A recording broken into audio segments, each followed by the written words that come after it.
नमस्कार। आज हम डिस्कस करेंगे HPSSC का प्रीवियस पेपर। जो HPSSC का प्रीवियस पेपर है इसका आज हम हिस्ट्री का सेक्शन जो है वो डिस्कस करेंगे और डिटेल से डिस्कस करेंगे ताकि आपको जो है आपके आने वाले एग्जाम में हेल्प मिल सके, जैसे कि पहले भी जो है वो मिलती रही है। क्वेश्चन नंबर 144 से जो है अभी हम स्टार्ट करेंगे।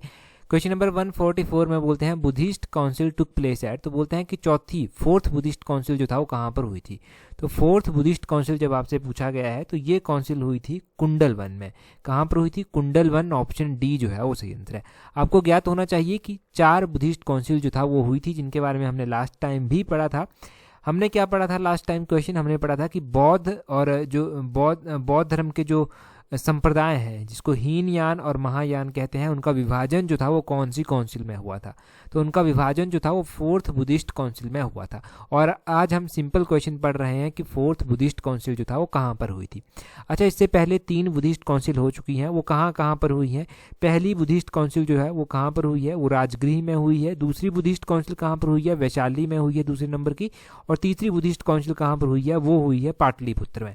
ये आपने ध्यान रखना है। साथ में चौथी का आपको पता चल गया कि कुंडल वन में हुई है। और चौथी बुद्धिस्ट काउंसिल में जो था, जो बुद्ध धर्म के 2 संप्रदाय हैं, हीनयान और महायान, इन संप्रदायों में जो था विभाजन जो था वो हो गया था। अगर महात्मा बुद्ध के बारे में हम बात करते हैं, क्योंकि बौद्ध धर्म की बात हो रही है, तो महात्मा बुद्ध के बारे में क्वेश्चन पूछ जाते हैं कि इनका जन्म कब हुआ था। इनका जन्म 563 ईस्वी पूर्व जो था वो हुआ था, ये आपने ध्यान रखना है। इनकी मृत्यु कब हुई थी? इनकी मृत्यु 483 ईस्वी पूर्व जो था वो हुई थी।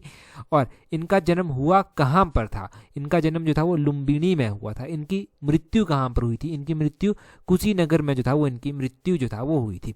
ये बहुत कॉमन क्वेश्चन है बौद्ध धर्म के, ये आपने ध्यान रखना है। और महात्मा बुद्ध का कई बार क्या होता है, कई बार बुद्ध जो शब्द है उसका अर्थ पूछ लिया जाता है। तो बुद्ध शब्द का जो अर्थ होता है वो होता है प्रकाशमान या फिर जागृत होना, एनलाइटनमेंट कह लीजिए आप। तो ये इसका मतलब होता है, ये आपने ध्यान रखना है। तो ये बड़े कॉमन क्वेश्चंस आपने बुद्ध धर्म के बारे में यहाँ से जान लिए। अगला क्वेश्चन भी बड़ा ही कॉमन है। बोलते हैं who was the founder of गुप्त डायनेस्टी, तो बोलते हैं गुप्त साम्राज्य की, गुप्त राजवंश की स्थापना जो था वो किसके द्वारा की गई थी? देखो, गुप्त राजवंश की स्थापना की गई थी श्रीगुप्त के द्वारा। ऑप्शन ए जो है वो सही आंसर है। अब श्रीगुप्त ने जो था वो गुप्त राज्य कह लीजिए, गुप्त राजवंश कह लीजिए, इसकी स्थापना जो था वो की थी। इसमें कौन कौन से शासक हुए जो इंपॉर्टेंट रहे? तो गुप्त में आप क्या क्या पढ़ते हैं? चंद्रगुप्त पढ़ते हैं, समुद्रगुप्त पढ़ते हैं, और आप चंद्रगुप्त सेकंड पढ़ते हैं, कुमारगुप्त पढ़ते हैं, स्कंदगुप्त पढ़ते हैं, ये सारे पढ़ते हैं। तो क्वेश्चन क्या पूछ जाते हैं? क्वेश्चन पूछ ले जाते हैं कि भारत का नेपोलियन कौन से शासक को कहा जाता है गुप्त वंश के? तो गुप्त वंश के शासक थे समुद्रगुप्त, जिनको भारत का नेपोलियन जो है वो कहा जाता है। आपने ध्यान रखना है। और समुद्रगुप्त को भारत का नेपोलियन किसने कहा था? तो V.A. स्मिथ के द्वारा जो था वो समुद्रगुप्त को भारत का नेपोलियन कहा गया था।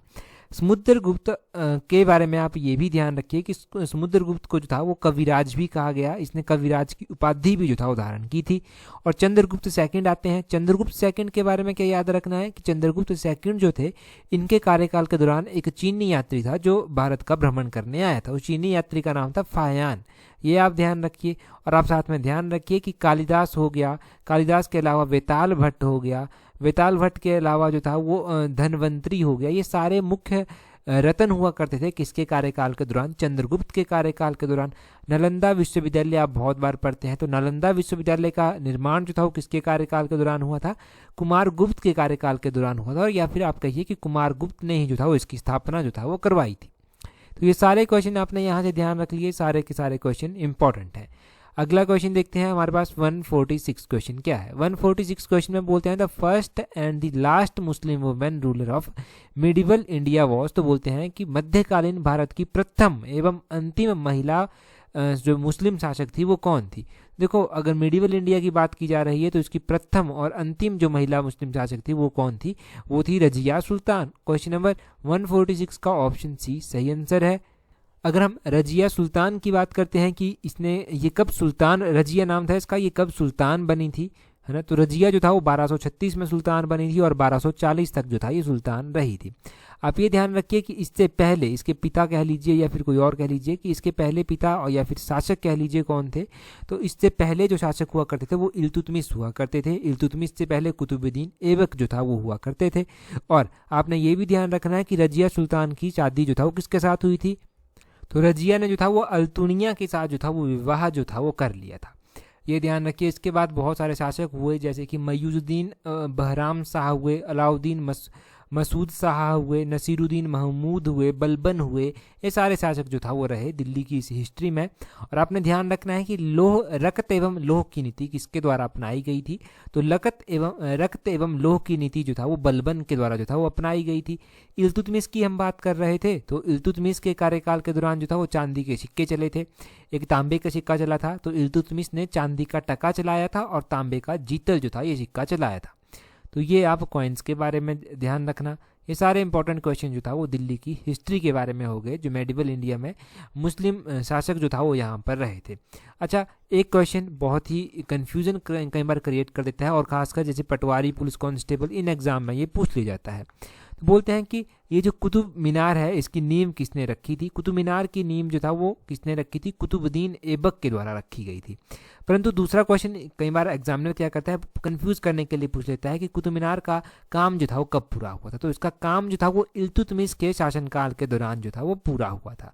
अब इसमें कंफ्यूजन नहीं आपको होना चाहिए, इसको एग्जैक्टली ध्यान रखना। क्वेश्चन नंबर 147 देखिए। 147 क्वेश्चन में बोलते हैं विच मुगल एम्परर एबोलिश्ड जाजिया। तो जाजिया क्या होता था? जाजिया का कर होता था। अब जाजिया को जो था वो एबोलिश यानी कि समाप्त किसके द्वारा किया गया था?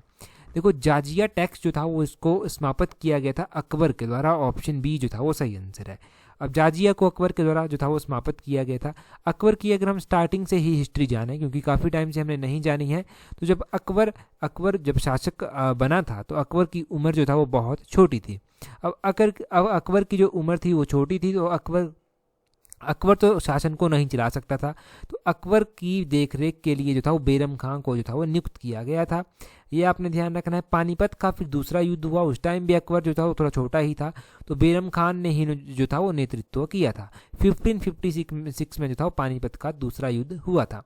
आपने ध्यान रखना है कि जब ये अकबर राजा बन गया, प्रॉपरली जब राजा बन गया, इसने शासन संभाल लिया, तो उसके बाद इसने काफ़ी इम्प्रूव किया। इसने हिंदू मुस्लिम के बीच में जो एक काफ़ी गैप था उसको इसने रिमूव करने की कोशिश की। रिमूव करने के लिए इसने इब्दाद खाने का निर्माण करवा दिया। इब्दाद खाने में इसने क्या किया? इब्दाद खाने में इसने सभी धर्मों के लोगों को, सभी धर्मों के विद्वानों को आमंत्रित किया और एक धर्म संसद जो था वो बना डाला। और इसने दीन इलाही की स्थापना कर दी, 1582 में कर दी। इसके कार्यकाल के दौरान नवरत्न हुए, जिनको 9 रत्न कहा गया। 9 रत्नों में कौन कौन आते थे? अबुल फजल आ जाते थे, फेजी आते थे, तानसेन आते थे, बिरबल आते थे, अब्दुल रहीम खान आते थे, टोडरमल आते थे, हकीम हुमाम आते थे, राजा मान सिंह आते थे और मुल्ला दो प्याजा आते थे। ये सारे लोग अकबर के नवरत्नों में जो था वो आते थे। अकबर के इमीडिएट बाद कौन शासक बना था? जहांगीर बना था। जहांगीर के इमीडिएट बाद कौन बना? शाहजहां बना। और शाहजहां के बाद औरंगजेब बना। ये भी आप ध्यान रखना, कई बार पूछ लेते हैं कि किस किस तरह से ये बने थे। सबसे पहले कौन बना था जी? सबसे पहले बना था आपका बाबर। बाबर के बाद कौन बना था? बाबर के बाद बना था आपका हुमायूं। हुमायूं के बाद अकबर बना था। तो ये सारा क्रोनोलॉजिकल एक ऑर्डर आप ध्यान रखिए ताकि आपको एग्जाम में हेल्प मिल सके। अगले क्वेश्चन में क्या बोलते हैं? बोलते हैं vernacular press act was enacted in which year. तो बोलते हैं कि ये जो वर्नाकुलर प्रेस एक्ट है ये कौन से वर्ष में अधिनियमित हुआ था? ये जो था वो 1878 में। ऑप्शन ए जो है वो सही आंसर है। 1878 में ये वर्नाकुलर प्रेस एक्ट जो था वो पारित हुआ था।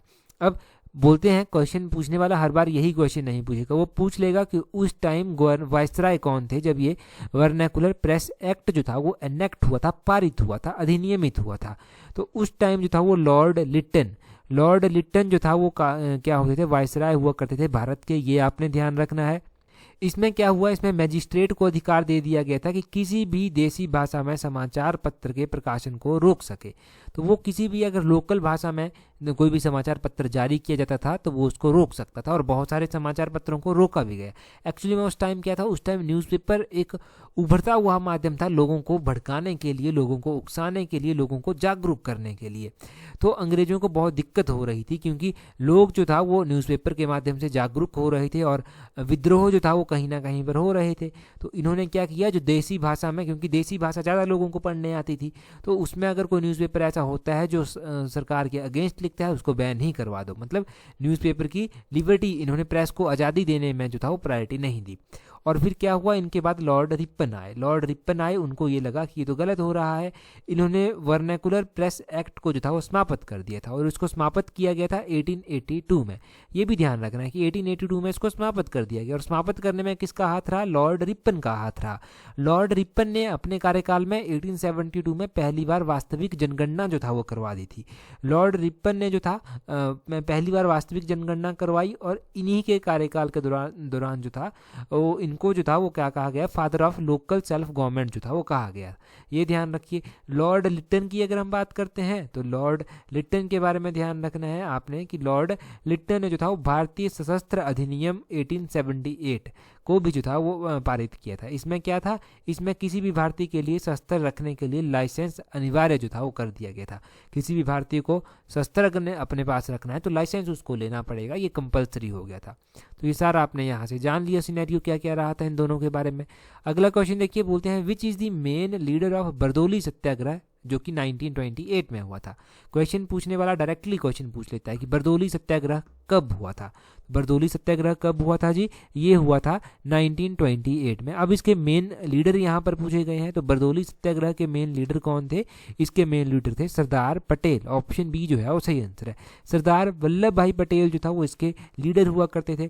अब यहाँ से भी क्वेश्चन जो है वो अलग अलग रूप में बन जाते हैं। क्या क्या क्वेश्चन बन जाते हैं, क्वेश्चन बन जाते हैं कि ये हुआ कहाँ पर था, तो ये सूरत गुजरात में हुआ था। अब आपने ध्यान रखना है कि किसानों द्वारा लगान न अदायगी को लेकर, इनके लगान नहीं देने को लेकर एक आंदोलन किया गया था, और इसे ही जो था वो बरदौली सत्याग्रह कहा गया। इसके कॉन्सिक्वेंसेस क्या रहे, इसके परिणाम क्या रहे। देखो हुआ क्यों था, ये हुआ इसलिए था क्योंकि किसानों की मांग थी कि जो लगान बहुत ज़्यादा ली जा रही है उसको कम किया जाए। कमेटी गठित की गई कि लगान को देखा जाए कि ज़्यादा है कम है, तो पाया गया कि जो 30% लगान अंग्रेजों के द्वारा अवैध रूप से ली जा रही है वो मान्य नहीं है, उसको घटाकर जो था वो 6.03% जो था वो कर दिया गया था। ये आपने ध्यान रखना है। तो इसके बाद सरदार पटेल बड़े फेमस हुए। सरदार पटेल ने क्या कोई इंडियन नेशनल कांग्रेस का सेशन भी प्रिजाइड किया, तो सरदार पटेल ने जो था वो इंडियन नेशनल कांग्रेस का सेशन भी प्रिजाइड किया था। अब ये कौन से ईयर का सेशन था, ये 1931 का सेशन था। 1931 का सेशन था, और ये सेशन जो था वो हुआ कहाँ पर था, ये सेशन कराची में हुआ था। यहाँ पर डॉक्टर बी आर अम्बेडकर दिया गया है। डॉक्टर बी आर अम्बेडकर, जब भी आप नाम सुने आपके माइंड में क्या आना चाहिए, आपके माइंड में आना चाहिए कि डॉक्टर बी आर अम्बेडकर, इनके ही कार्यकाल के दौरान जो था, या फिर इन्हीं ने जो था वो क्या किया था, गांधी जी के साथ पूना समझौते पर जो था वो हस्ताक्षर किए थे 1932 में। ये आप ध्यान रखना। और महात्मा गांधी जी के बारे में आप जानते हैं, मौलाना अबुल कलाम के बारे में भी आप अच्छी तरह जानते हैं। अगले क्वेश्चन में बोलते हैं, क्वेश्चन नंबर 52 में बोलते हैं which is not a form of Gandhian satyagraha. तो बोलते हैं कौन सा गांधी जी सत्याग्रह का स्वरूप नहीं है। तो गांधीयन सत्याग्रह की जब भी हम बात करते हैं तो नॉन कॉपरेशन पढ़ते हैं। ये मूवमेंट चलाई गई गांधी जी के द्वारा, सिविल डिसोबीडियंस मूवमेंट चलाई गई गांधी जी के द्वारा, हंगर स्ट्राइक भी गांधी जी करते थे। कई बार जेलों में जब ये थे तब इन्होंने हंगर स्ट्राइक की। परंतु हिजरत जो था ये कोई गांधीयन सत्याग्रह का फॉर्म नहीं था। हिजरत को आप कह सकते हैं माइग्रेशन एक तरह से। तो माइग्रेशन समझ सकते हैं आपकी हिजरत माइग्रेशन के रूप में है। अच्छा, अगर हम गांधी जी के सत्याग्रह के बारे में बात करते हैं, जैसे ही गांधी जी इंडिया आकर पहुंचे, भारत आकर पहुंचे अपनी पढ़ाई वगैरह पूरी करने के बाद, तो इन्होंने यहाँ पर चंपारण सत्याग्रह सबसे पहले किया। इसको फर्स्ट सत्याग्रह मूवमेंट आप कह सकते हैं, जो गांधी जी ने 1917 में जो था वो की थी। और चंपारण बिहार में पड़ता है, ये ध्यान रखिए। उसके बाद तुरंत बाद इन्होंने 1918 में इन्होंने अहमदाबाद मिल स्ट्राइक जो था वो घोषित की थी। अहमदाबाद मिल स्ट्राइक जो था वो की थी 1918 में। हाँ, अहमदाबाद मिल स्ट्राइक कर दी। उसके बाद ये 1918 में ही खेड़ा सत्याग्रह करने पहुंचे। 22 मार्च 1918 को खेड़ा जो है ये भी गुजरात में पड़ता है। और खेड़ा सत्याग्रह के बाद जो था वो नॉन कॉपरेशन मूवमेंट हुआ, जिसको आप नॉन कॉपरेशन मूवमेंट को आप असहयोग आंदोलन भी कह सकते हैं, जो 1920 से लेकर 1922 तक चला था। तुरंत इसके पहले क्या हुआ था, इससे पहले जो था वो 1919 में रॉलेट एक्ट पारित हुआ, 1919 में जलियांवाला बाग हत्याकांड हुआ, और फिर ये असहयोग आंदोलन 1920 में आया। 1922 में क्या हुआ, चौरी चौरा की घटना हो गई। चौरी चौरा की घटना जो था इसमें 1922 में हुई, और काफ़ी लोग जो था वो जिंदा ही पुलिस स्टेशन में जल गए थे। काफ़ी जवान थे वो जिंदा ही जल गए थे, और गांधी जी ने अपना आंदोलन जो था वो वापस ले लिया था। तो ये सिनेरियो रहा था और यहाँ तक का सिनेरियो बहुत इंपॉर्टेंट है। इसके बाद भी गांधी जी के द्वारा काफ़ी एक्टिव पार्टिसिपेशन जो था वो किया गया था, जैसे कि सविनय अवज्ञा आंदोलन 1930 का हो गया। गांधी जी के द्वारा दांडी मार्च किया गया, ये 12 मार्च 1930 से लेकर चला 6 अप्रैल 1930 तक। और बाद में चलकर जैसे कि गांधी इरविन समझौता हो गया, सेकंड गोलमेज सम्मेलन हो गया, संप्रदाय के निर्णय के बाद पूना समझौता गांधी जी के द्वारा किया गया। तो ये सारी चीज़ें जो था इनमें रही। फिर गांधी जी के द्वारा अंत में नारा भी दिया गया था, करो या मरो का नारा। तो ये सारी चीज़ें जोड़ लेना। अगला क्वेश्चन देखिए 53 क्वेश्चन, बोलते हैं who was the governor general when the great mutiny of 1857 broke out. तो बोलते हैं जब 1857 का विद्रोह हुआ तो उस टाइम भारत के गवर्नर जनरल जो था वो कौन थे। 1857 का जब विद्रोह हुआ था तो उस टाइम भारत को जो लीड कर रहे थे गवर्नर जनरल वो कौन थे, वो थे लॉर्ड कैनिंग। ऑप्शन सी जो है वो सही आंसर हो जाएगा। अब लॉर्ड कैनिंग लीड कर रहे थे। आप ध्यान रखिए कि 1857 का जो विद्रोह हुआ था उसका क्या सिनेरियो रहा था। ये विद्रोह 1857 का विद्रोह जो था वो मेरठ से प्रारंभ हुआ था। कई बार क्वेश्चन पूछा जाता है कि कहाँ से प्रारंभ हुआ, मेरठ से प्रारंभ हुआ। अलग अलग प्रांतों में अलग अलग लोग जो था वो इसको लीड कर रहे थे। कोई ऐसा नहीं था कि एक ही बंदा इसको सब जगह से लीड कर रहा था, परंतु अलग अलग इसके केंद्र थे। जैसे कि दिल्ली केंद्र था तो बहादुर शाह और बखत खां इसको लीड कर रहे थे, ये इसके विद्रोही नेता थे। और कानपुर था तो कानपुर में नाना साहिब तांता टोपे लीड कर रहे थे। लखनऊ में बेगम हजरत महल लीड कर रही थी। झांसी में रानी लक्ष्मीबाई थी। ग्वालियर में तांते टोपे थे। जगदीशपुर में कुंवर सिंह थे और इलाहाबाद में लियाकत अली थे। तो इस तरह से ये लोग थे। अब इसको लेकर कुछ लोगों, इसको सुप्रेस करने के लिए, इसको दबाने के लिए भी जो था वो कुछ लोगों को भेजा गया। अब दिल्ली में जब ये विद्रोह हो रहा था तो निकलसन एक इनके लीडर कह लीजिए आप, अंग्रेजों के थे, तो इनको भेजा गया और हंटसन को भेजा गया। उसी तरह झांसी में जनरल ह्यूरोज को भेजा गया था। इलाहाबाद में कर्नल नील को जो था वो भेजा गया था। इसको लेकर अलग अलग लेखकों ने अपनी प्रतिक्रियाएं भी जो था वो दी थी। तो प्रतिक्रियाएं देते हुए किताबें लिखी गई। किताबों में first war of Indian independence 1857 किताब सबसे पहले आती है, जो कि वी.डी. सावरकर के द्वारा लिखी गई थी। और इसी में द पीजेंट एंड द राज ये किताब आई, ये एरिक स्टोक्स के द्वारा लिखी गई थी। इसी में स्पॉय मिट्यूनी 1857 किताब आई, ये एस.पी. चट्टोपाध्याय के द्वारा लिखी गई थी। और इसमें Sepoy Mutiny and the Revolt of 1857 किताब आई, जो कि आर.सी. मजूमदार के द्वारा लिखी गई थी। तो ये सारी किताबें लिखी गई। अब इस विद्रोह के बारे में अलग अलग मत भी जो था वो इतिहासकारों के रहे। कुछ इतिहासकारों ने कहा कि यह जन क्रांति थी, कुछ इतिहासकारों ने कहा कि यह स्वतंत्रता संग्राम था, कुछ जो इतिहासकार थे उन्होंने कहा कि यह पूर्णतः सिपाही विद्रोह था, कुछ ने कहा कि यह एक सामंतवादी प्रक्रिया थी। तो इसको लेकर प्रक्रियाएं या फिर अपने मत जो था वो सभी ने प्रकट किए थे। ये आप ध्यान रखना। आगे बोलते हैं 54 क्वेश्चन में, बहुत ही आसान क्वेश्चन है। बोलते हैं who attended all the round table conferences. 3 round table conferences हुई हैं, ये आपने ध्यान रखना है। पहली हुई थी, दूसरी हुई थी, तीसरी हुई थी। अब बोलता है कौन था ऐसा जिसने इन तीनों को अटेंड किया था। तो इसको अटेंड करने वाले थे doctor B.R. Ambedkar. Option C जो था वो सही आंसर है। B.R. अम्बेडकर ने इन तीनों को जो था वो अटेंड किया था। क्या गांधी जी ने तीनों को अटेंड किया? नहीं, गांधी जी ने सिर्फ और सिर्फ सेकंड को जो था वो अटेंड किया था। हुआ क्या था? हुआ ये था कि गांधी इरविन समझौता हुआ 1931 में और सेकंड गोलमेज सम्मेलन हुई फिर 1932 में। एज पर गांधी इरविन समझौता गांधी जी ने सेकंड गोलमेज सम्मेलन 1931 में जो था वो अटेंड की थी। ये आप ध्यान रखिए। पहली गोलमेज सम्मेलन कब हुआ था? तो पहला जो था वो 1930 में स्टार्ट हुआ था, 1931 तक चला था। दूसरा कब हुआ था? दूसरा 1931 में हुआ था। तीसरा कब हुआ था? ये 1932 में हुआ था। ये आप ध्यान रखिए। तो ये आपको गोलमेज सम्मेलन जो हुए थे 3 हुए थे, इन तीनों के बारे में पता चल गया। महात्मा गांधी ने सेकंड नंबर का जो था वो अटेंड कर रखा है, ये भी ध्यान रखें। अगला क्वेश्चन देखिए। अगले क्वेश्चन में बोलते हैं राजा राममोहन रॉय ब्रह्मो समाज रिजेक्टेड। ये तो आप पढ़ते हैं कि राजा राममोहन रॉय ने क्या किया था? ब्रह्म समाज की स्थापना की थी। परंतु पूछते हैं कि राजा राममोहन रॉय का जो ब्रह्म समाज था उसने किसको अस्वीकार किया था? तो राजा राममोहन रॉय जी का जो ब्रह्म समाज था उसने किसको अस्वीकार किया था? उसने कास्टिज्म को जो था वो अस्वीकार कर दिया, आइडियलिज्म को कर दिया, रिचुअलिज्म को कर दिया, मतलब इन तीनों को ही कर दिया था। तो option D all of these सही आंसर है। इन तीनों को ही जो था वो रिजेक्ट कर दिया गया था। ब्रह्म समाज की स्थापना कब हुई थी? ब्रह्म समाज की स्थापना 1828 में जो था वो हुई थी। ये आप ध्यान रखिए। आप साथ में क्या ध्यान रखिए कि राजा राम मोहन रॉय जो हैं इनके द्वारा आत्मीय सभा की स्थापना जो था वो की गई थी। और आप ये भी ध्यान रखिए कि संवाद कौमुदी इसका जो प्रकाशन था वो किसके द्वारा किया गया था, ये भी राजा राम मोहन रॉय जी के द्वारा किया गया था। राजा राम मोहन रॉय जी के बाद कौन जो था वो ब्रह्म समाज को लीड करने लगा, तो देवेंद्र नाथ टैगोर जो था वो ब्रह्म समाज को लीड कर रहे थे। देवेंद्र नाथ टैगोर ने जो था वो तत्व बोधिनी सभा की स्थापना भी की थी। तो तत्व बोधिनी सभा की स्थापना कब की गई थी, 1839 में जो था वो इसकी स्थापना की गई थी, ये आप ध्यान रखिए। तो ये सारी चीज़ें आपने जान ली कि किस किस तरह से क्या क्या हुआ था, और राजा राम मोहन रॉय जी के बारे में जान लिया। आप ध्यान रखिए आर्य समाज आप पढ़ते हैं 1875 में इसकी स्थापना की गई। आर्य समाज के अलावा रामकृष्ण मिशन था, 1897 में इसकी स्थापना की गई। थियोसॉफिकल सोसाइटी थी, थियोसॉफिकल सोसाइटी की स्थापना 1875 में की गई। किसने की, मैडम हेलेना ब्लवात्स्की के द्वारा की गई और हेनरी ऑलकॉट के द्वारा की गई थी। ये बहुत बार पूछा गया है अलाइड सर्विसेज के एग्जाम में, तो ये ध्यान रखना आप। तो ये सारी बातें आपने यहाँ से इंपॉर्टेंट क्वेश्चंस के बारे में, इंपॉर्टेंट फैक्ट जो यहाँ से बनते हैं वो जान लिए, या फिर आप कहिए रिवाइज कर लिए।